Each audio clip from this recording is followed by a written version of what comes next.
Hezbollah के अपने video viral करने शुरू कर दिए हैं। हिजबुल्लाह के इस वीडियो में बताया जा रहा है कि वो इजराइल पर हमले के लिए तैयार है।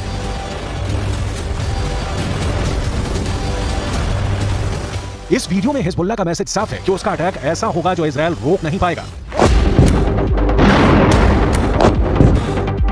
इस वीडियो में हिजबुल्लाह का मिलिशिया कमांडो ऑपरेशन की तरफ इशारा कर रहा है।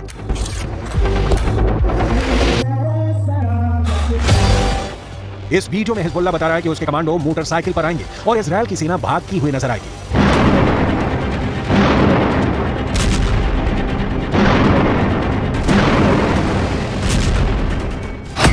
हिजबुल्लाह ने इजराइल को भी धमकी दी है। हिजबुल्लाह ने अमेरिका को भी बता दिया है कि वो समंदर में उसका जंगी बेड़ा डुबो देगा। क्या ऐसा मुमकिन है?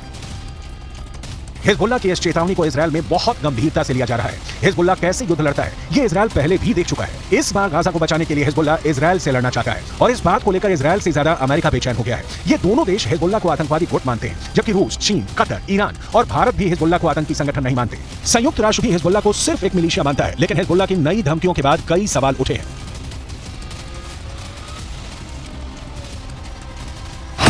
सवाल नंबर 1, हिजबुल्लाह कौन है? तो जवाब है, हिजबुल्लाह लेबनान की एक राजनीतिक पार्टी है और इसका अपना एक मिलिशिया है। सवाल नंबर 2, हिजबुल्लाह की ताकत क्या है? तो जवाब है, हिजबुल्लाह के पास 1000 लड़ाके हैं, जो लेबनान की आर्मी से भी खतरनाक फोर्स मानी जाती है। सवाल नंबर 3, हिजबुल्लाह क्यों इजराइल और अमेरिका को धमकाता है? लेबनान में हिजबुल्लाह संगठन को खड़ा करने वाला है ईरान, और ईरान अमेरिका और इजराइल का सबसे बड़ा दुश्मन कहा जाता है। सवाल नंबर 4, हिजबुल्लाह को इजराइल क्यों इतना बड़ा खतरा मानता है? हिजबुल्लाह ने रूस की फौज के साथ मिलकर सीरिया से आईसिस को पूरी तरह खत्म कर दिया। हिजबुल्लाह ने ईरान के ऑर्डर पर सीरिया में युद्ध लड़ा और अब वहां तैनात है। सवाल नंबर 5, क्या हिजबुल्लाह इजराइल को हरा सकता है? हिजबुल्लाह 2006 में इजराइल के खिलाफ युद्ध लड़ चुका है। 34 दिनों तक चले इस युद्ध में इजराइल को सीज फायर के बाद लेबनान से पीछे हटना पड़ा था।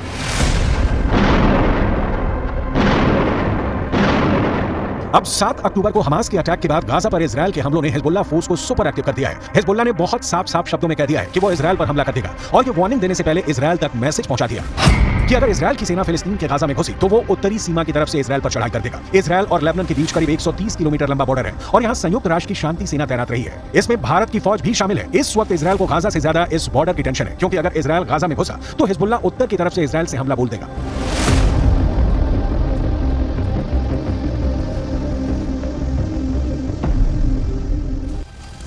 हमास और इजराइल की सेना एक दूसरे के खिलाफ कितनी ताकत रखती है और क्या हिजबुल्लाह वाकई इजराइल के लिए ऐसे हालात पैदा कर सकता है कि वो उसे हरा दे? इसे समझने के लिए आपको हिजबुल्लाह की उस चेतावनी को समझना पड़ेगा जो उसने अमेरिका को दी है, क्योंकि अमेरिका ने अपनी नौसेना का कैरियर बैटल ग्रुप भूमध्य सागर में पहुंचा दिया है। अमेरिका का यह बेड़ा, जिसमें 4 कैरियर के अलावा 5 बहुत ही खतरनाक डिस्ट्रॉयर हैं, इन सब में हर तरह की 1000 से ज्यादा मिसाइल किसी भी वक्त हमले के लिए तैयार है। कोई दुश्मन नहीं चाहेगा कि उसके सामने ऐसी चुनौती खड़ी हो जाए।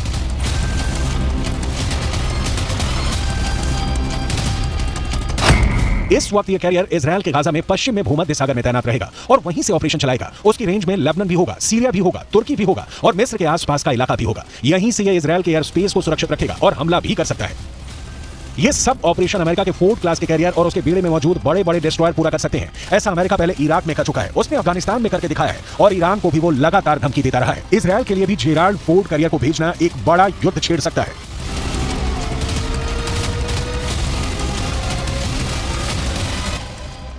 यही भरोसा अमेरिका अब इजराइल को दिलाना चाहता है कि समंदर से ऑपरेशन चलाकर अमेरिका सीरिया पर भी बमबारी कर सकता है, लेबनान के बॉर्डर को भी सैनिटाइज कर सकता है। लेकिन लेबनान में हिजबुल्लाह को अब ईरान से ऐसी मिसाइल मिल चुकी है जो अमेरिका के इन विशालकाय जहाज को पल भर में डुबो सकती है। इस मिसाइल को लेकर हिजबुल्लाह का खौफ बढ़ चुका है और वो सीधा अमेरिका के जहाज को डुबा सकता है। इस खतरे को हल्के में नहीं लिया जा सकता। लेबनान ने 2006 में इजराइल में एक कॉर्वेट यानी जंगी जहाज पर एंटी शिप मिसाइल से हमला किया था। इस हमले में इजराइल के युद्धपोत को भारी नुकसान पहुंचा था। अब हिजबुल्लाह के पास जो एंटी शिप मिसाइल है उसकी रेंज 300 किलोमीटर तक है, इसलिए लेबनान या इजराइल से यह फासला बनाना अमेरिका के लिए जरूरी हो जाएगा। इसमें कोई शक नहीं कि हिजबुल्लाह की लीडरशिप तेहरान से मिलने वाले ऑर्डर पर काम करती है। इसलिए सवाल यह भी कि क्या ईरान चाहता है कि हिजबुल्लाह इजराइल पर अटैक कर दे? ईरान ये भी बहुत अच्छी तरह से जानता है कि इस वक्त इजराइल बेहद कमजोर है, या फिर अमेरिका के शक्ल में उसे नई ताकत फिर से मिल गई है।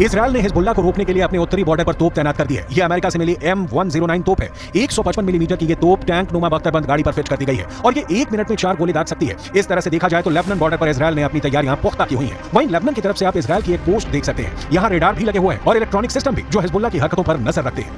इन इलाकों में 7 अक्टूबर के बाद से तनाव फैला हुआ है। लेबनान की आर्मी भी नजर रखे हुए है। यहाँ रहने वाले लोग भी जानते हैं कि हिजबुल्लाह किसी भी वक्त ऑपरेशन शुरू कर सकता है।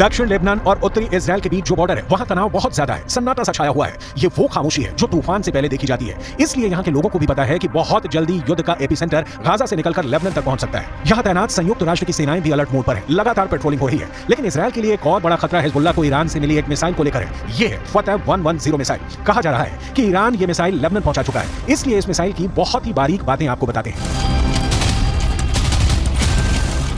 ईरान की ये मिसाइल 300 किलोमीटर तक हमला कर सकती है और ये अपने टारगेट के 3 मीटर के दायरे में गिरती है। एक बैलिस्टिक मिसाइल का इतना सटीक होना बहुत बड़ी बात है और यही बात इजराइल के लिए खतरा है। दूसरी तरफ इजराइल की सेना ने अपना गोला बारूद तैयार कर लिया है। तोपों से जो गोले फायर किए जाएंगे वो पहले से ही रेडी मोड पर रखे गए हैं। इजराइल की रिजर्व फोर्स भी आसपास के इलाकों में तैनात की जा रही है। ये हमवी गाड़ियां हैं जो लगातार यहां तक फौज को पहुंचाने में लगी हुई हैं।